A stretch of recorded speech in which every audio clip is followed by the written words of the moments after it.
Everybody, and welcome again to another episode of Just for Fun Gaming. My name is Jonathan Rodriguez, otherwise known as Azzy, and with me as always is my friend Nicholas Murga, otherwise known as Roy. Thankfully on the correct side. My thumb is, this is important, okay? None of this bullshit. Today, You're over there. whatever, perspective. It's all a matter of perspective. Tonight, what time is it? I've lost track. We are talking about episode 6 of WandaVision. What is it called? I am unprepared. Some spooktacular episode. I remember that. Something. Oh, IMDb. We'll edit this. Yeah, you I like keeping some of the keeping some of the fuck ups in. Well, before we introduce the episode, we need to address how we didn't do episode 5. See all this prettiness, these did borders, episode 5. the nice border, the background, lack of like dead space. There's a cost to the glamour, a lack of audio. My bad. Well, you can blame that one. That was on me too because I gave you my scenes, and I totally forgot to put the audio goddamn input, output, and at least we had a good hour of nothing but audio. We Right? know what we talk about, Right? And I tell you what, I retract my theories. I don't even want to even start right now. So if you want to go ahead and start talking about this As soon as I get the name for the freaking episode. Right, hold on. I think I can get it faster than you. I'm on IMDb. Come on, Disney Plus app. It is all new Halloween Spooktacular. Almost the same time. We're not twins.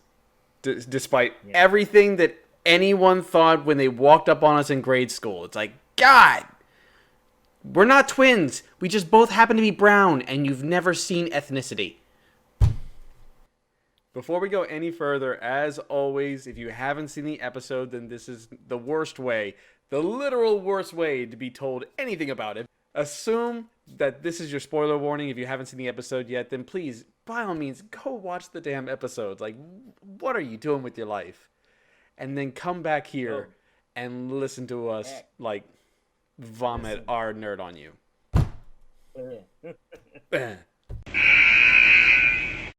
Basically. Okay, so we start off with the 90s now, right? I'm going to assume late 90s. Oh, come on. It's Malcolm in the Middle. That's what they were spoofing. Yeah, definitely. Yeah. Life is unfair. That was the show, man. Before Bryan Cranston broke bad. In the previous episode, the cliffhanger that we left off on was that Pietro's back, or Peter, because in the X-Men movies he was called Peter. But something's wrong. This isn't the Pietro that we know from the MCU. Obviously, something's wrong with this, and yet, at least at the beginning, things almost seem like they had like a sort of soft reset. Vision seems to be, at least almost somewhat, playing his role until he kind of goes a little bit off script and Wanda has to catch herself because she doesn't want to fuck up what's going on right now. You know, it's like, no, that's not what you're... No. You have fun going off on the neighborhood watch, or at least that's what he says he's going to do. And as a Funkle, I take offense that Pietro's acting kind of like a douche, or a douchey example for his nephews. Well, it's the cliche fun uncle of the 90s. Yeah, I mean, that too, and if it's really basing off of the X-Men version of Quicksilver, was kind of a douche in that too. He was just an asshole. Yeah, actually, you know what? Shit, You're right. He is more in line with his character from that series. but But I'll talk about that later. So talking continue Easter with eggs, though. the plot of Talking this Easter episode. eggs, though. Like I was expecting costume-based Easter eggs. We got Wanda in her classical costume.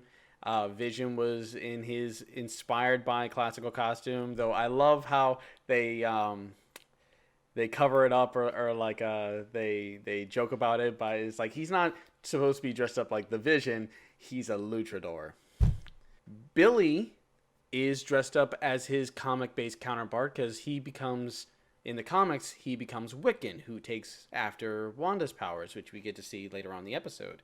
And Tommy, while not in costume, he was still in the same color scheme as his comic counterpart, where he becomes the superhero known as Speed, and he develops powers like his uncle, which again we see later on in the episode, which is cool. I love that they keep making those references, and we get to like I just alluded to again. I told you we're jumping around all over the place. They do develop their powers later on, but when we first see these kids, the first thing they do is they age themselves. So it's like it's cool that they eventually like come into the powers that we kind of expect from them if you know like more about the comics. But it's like, what are they, Jack? And they had to settle into what their powers were going to be. I mean, there was an Incredibles reference. No, like legit. With the movie theater in the backdrop, there was I think it was The Parent Trap and Incredibles. A little bit disappointed that there weren't more Easter eggs in like Halloween costumes. I put $5 down on Wolverine and I lost my money. I was expecting a little Wolverine to walk around. I say Wolverine too. But like classic Wolverine, Yeah, like goofy yellow costume. Yeah, yeah. In my last episode, if that would have had audio, I kept on saying Wolverine's gonna make an appearance either in the multiverse kind of situation or in the Halloween costume. Unfortunately, we probably might not get any of it now because my theory has totally changed from what I said last week. But well, I mean, let's go ahead and talk about more. We get to see some shenanigans after Wanda and Vision kind of like come to an understanding where Vision says he's going to go off and join the neighborhood watch, but Wanda wanted him to be there for the kids' first trick-or-treating.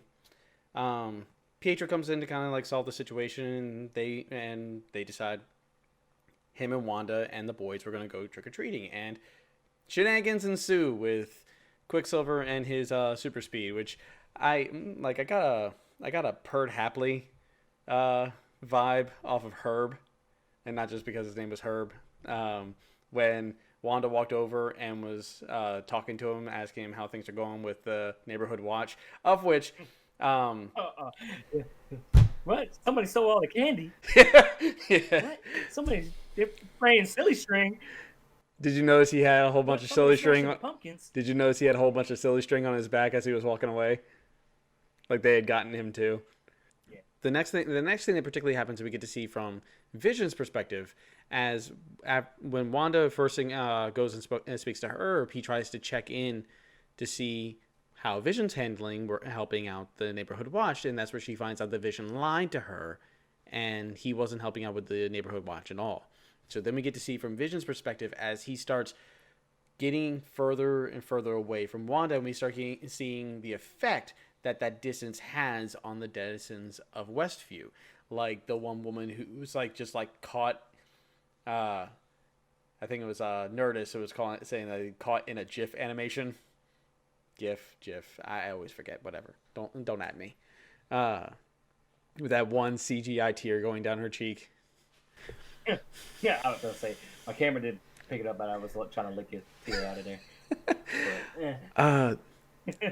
But if we can stay on Vision real quick and follow him a bit further into the episode, one of the things that stood out to me was that they made sure to show you as he really got to the fringe of what I keep referring to as the membrane of the Hex. Everyone practically became statues. And no matter how many times Vision tried to speak to the Asian woman, she couldn't respond to him. She couldn't even acknowledge that he existed. Then even further past that, who do we find but Agnes in her car. Now, if you've seen the and I'm gone. Wait, you're glitching. Disney's trying to take me out. I say they don't want you spoiling the show. Basically, I mean, are you good? Talking to the camera. Are you good? That's on me. I don't know what that was, but somebody knows. Yeah, right. You have a theory in it. I hope it's not the same as I got. Anyway, back to what I was saying before that happened. Agnes. We get further as Vision gets even further towards the fringe and the boundary of what I said I was calling the membrane. Who do we find but Agnes in her car? And here's where I feel like we're dropped more hints that Agnes does not. For one, Agnes doesn't belong because she even admits that she got lost in the town that she supposedly grew up in. But also, she was capable of speaking. Remember, she is as far out as anyone in Westview, other than Vision himself. And yet she is capable of acknowledging that he's there and responding to him before Vision touches her and uses his Mind Stone-esque abilities that he seems to be manifesting. And that's when, like, she plays the axe. Oh! And the thing that I'm wondering about is, like, her first reaction is like, oh, you're the Vision! You're an Avenger! Are you here to save us? It's like, okay, that's your first thought, but then you bring up that he's dead. He's like, am I dead? 'Cause you are. Now, again, if you had seen the trailer, then we already knew that this moment was going to happen. But the problem is that from the trailer, we presume that's the first thing that she says when Vision wakes her up. But no, the first thing she says is, like, she plays up this idea that it's like where it's like, oh, you're an Avenger. You're the Vision. Are you here to save us? If you knew he was dead,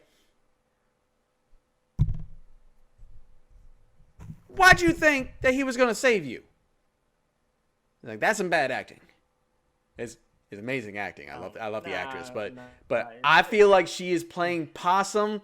I feel like she is a part of this shit. Yes, I do not trust Agnes. See, like, my theory has a couple maybe loopholes, but the answer I had, this is why I was up so fucking early this morning. The answer is so obvious, and it blew right past me. It's like, what's somewhat happening? Roy, where are all your thumbtacks and string? It's like, the theory. Oh yeah, theory. It took me a while what you were talking about. I'm making a meme reference. But yeah, I know it's sunny in Philadelphia.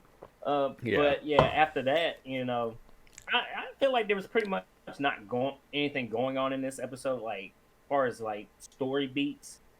Like, to me, I feel like this episode was more of a filler. Now you get the part where I think they're in the Halloween town square kind of deal. Yeah. And like, Pietro's over there talking to Wanda, like, how did you do? Where were these kids hiding? Oh yeah. How'd you do it? Acknowledging that suddenly there's kids. Yeah.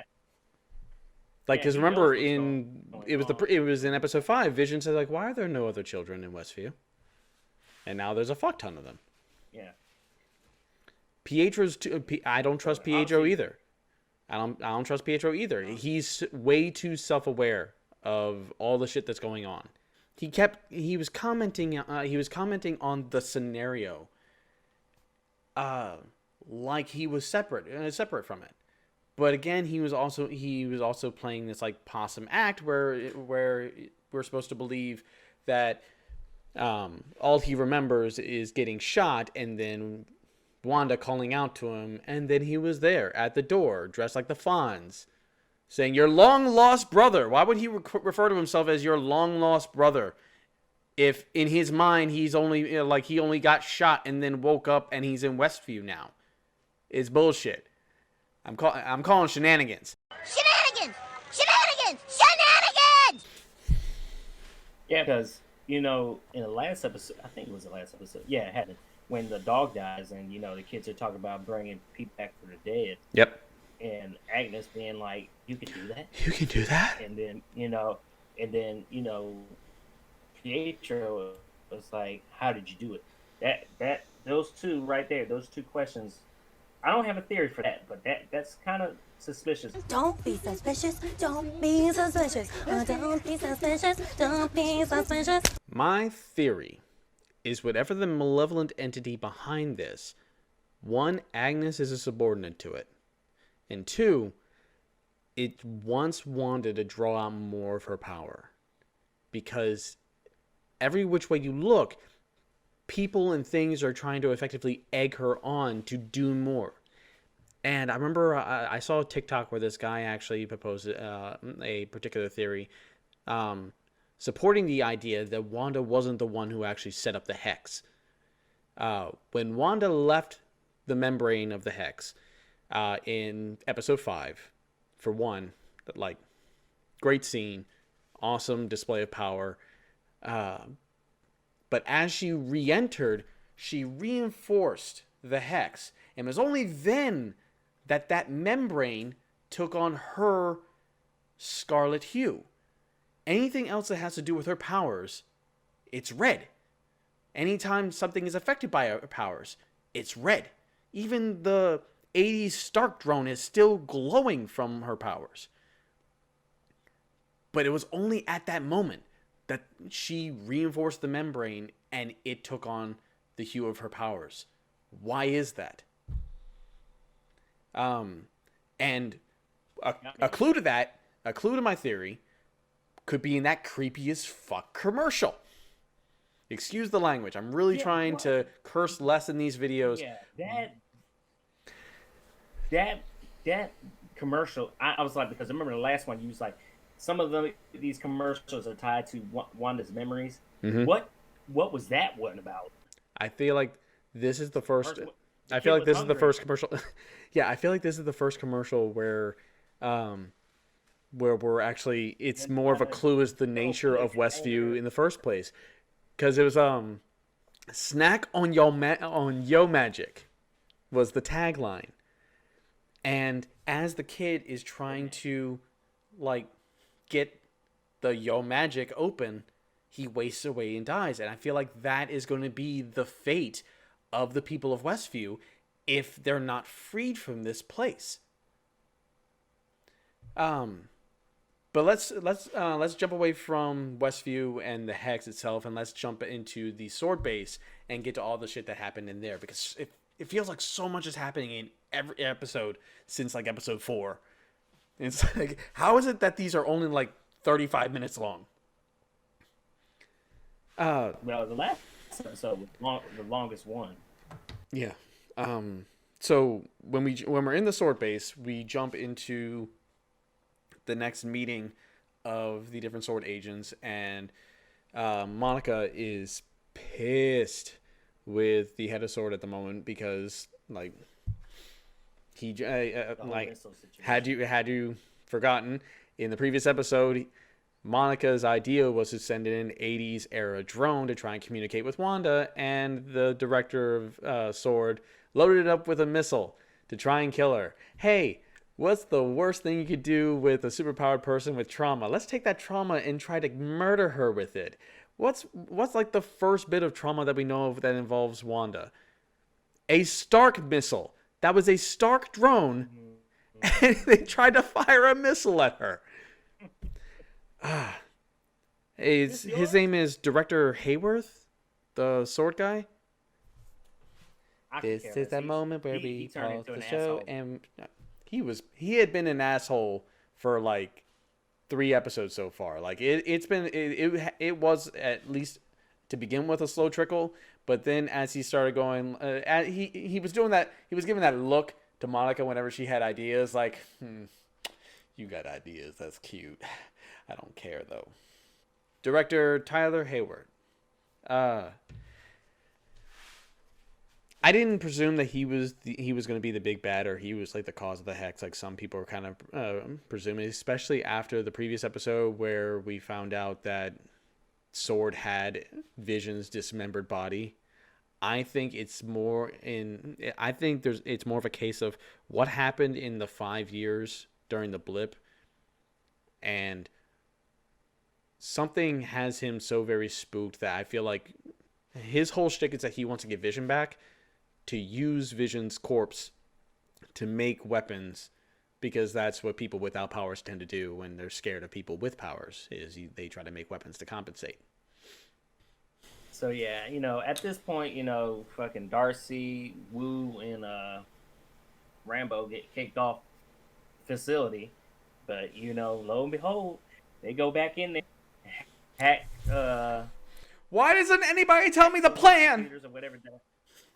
Hey, look, you remembered her name. Oh yeah, Darcy. You remember Darcy's name. Good for you. Yeah, only because what happened to her at the end. I feel bad. Well, we get more confirmation that Monica Rambeau is definitely going to manifest powers at some point. Darcy surmises that the cells changing. When they hack into the system to see what Hayworth has been hiding, not only one did they find out that Hayworth was actually able to see within the hex, he's been tracking Vision this entire time, and has been able to see anyone that has been around Vision, based on the vibranium that makes up his body.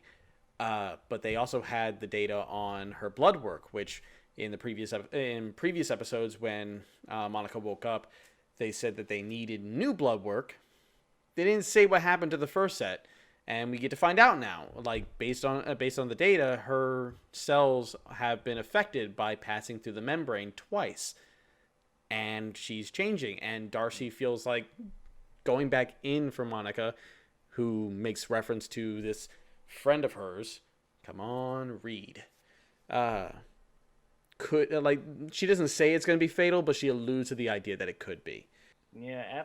After that, what happened? After that, Vision. Agent Wu. We're getting there. Agent Wu and Monica go off to meet Monica's aerospace engineer friend, who has supposedly built a mobile bunker that they can use to penetrate the hex. And Darcy's left behind to try and finish hacking into Hayward's files, because there's one file titled Cataract that she hasn't been able to crack yet, and Cataract involves blurry vision, and he's trying to get Vision. Don't source me for that little tidbit. I stole that from somebody else, but still, pretty clever. Okay, about to say. Anyway, so after they drive off out of the facility, we get the next little bit of horror. Yeah, Vision finally gets to the edge of the hex and tries to pass through. And while he passes through, he's in pain. He's very in pain. And parts of him start coming off. Yep. And Darcy's like, why don't you help him? Yeah. Darcy blows her whole cover. Vision's like, you have to help the residents. Yeah. Of Westview. Yeah. And then, that's it. And when, I guess, you said the boy's name. Billy. Was it Billy or Tommy? Billy. Tommy is the one with speed.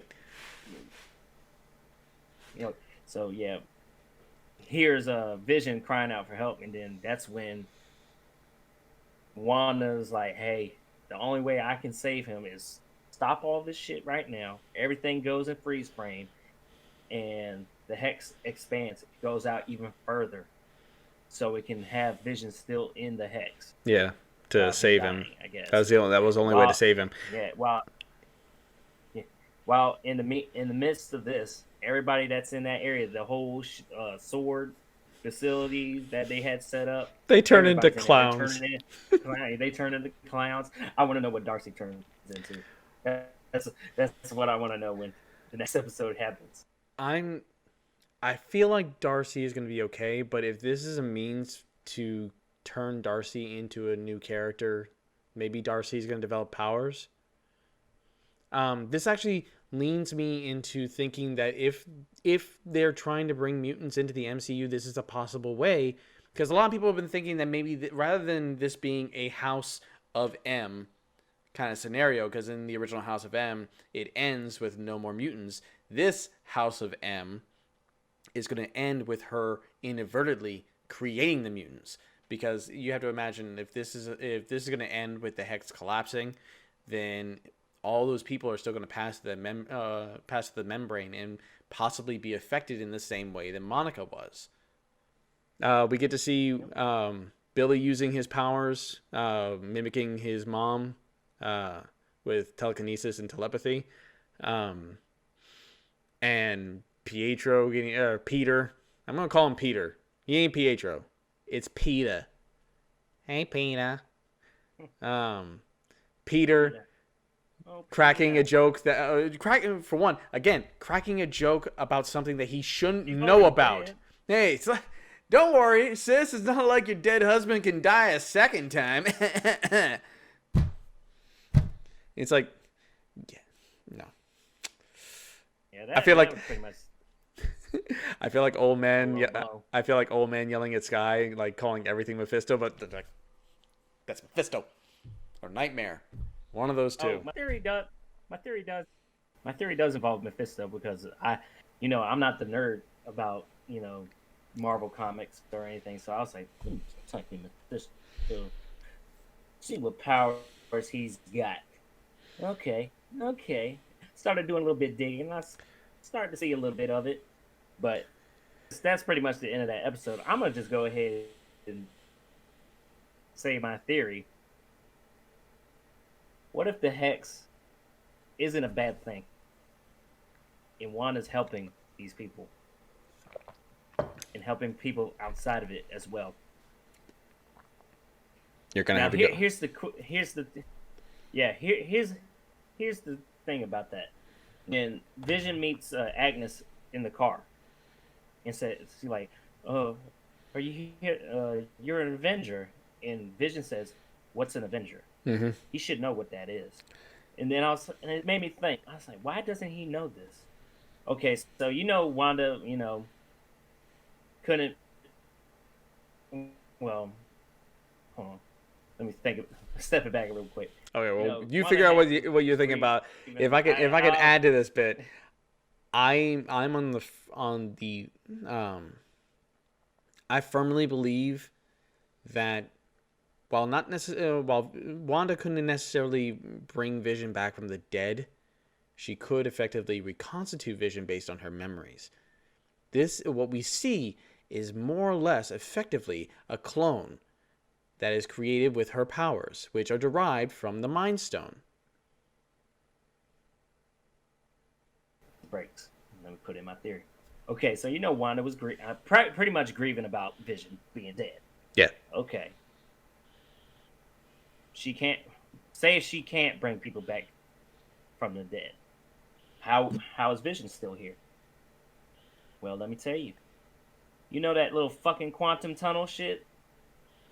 She went back in time and got Vision, like, before he joined the Avengers, or, took his body or parts of him and got the Mind Stone back from the past and brought it to the future.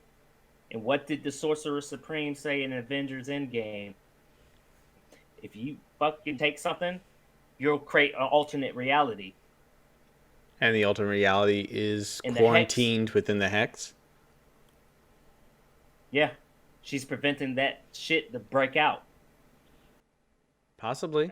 That's my to support your theory, remember when Stephen Strange was messing with the Time Stone, manipulating the progression of time on the apple, he not only because he took like a bite out of it, set it down, rewound it to when it was full, and then fast forwarded the apple till it was rotting. And then the moment he did that, suddenly it was like the mirror dimension started incursioning upon the material plane. So that's a good idea. I didn't think about that. That's a possibility. Anyway, all theory crafting aside, this episode was amazing. I would totally give it a 9. 9.5. Like, it's hard to grade a show that I'm totally sold on and just wanted, like, I couldn't think of a negative. Like you said it earlier that you thought this episode was kind of filler. I do not. I feel like we got a lot of meat. I'll say felt filler for the very beginning, up until Vision meets Agnes. After that point, that's when you start, getting more information, and you see Vision go outside the hex and everything. I mean, it was a good episode, but as far as the last two, nah. No, yeah. I feel like this was that great of an episode. All right. But I guess I gotta wait. Yep. We still have 3 episodes left, which still feels like there's so much that can happen. Okay. But anyway, that's gonna be it for us. Thank you so much for watching. Please like, subscribe, hit that bell notification so you can find out the next time we actually come out with videos. Comment down below as to what your theories of what the hell is going on right now. And thank you so much for watching. See you next time. Peace.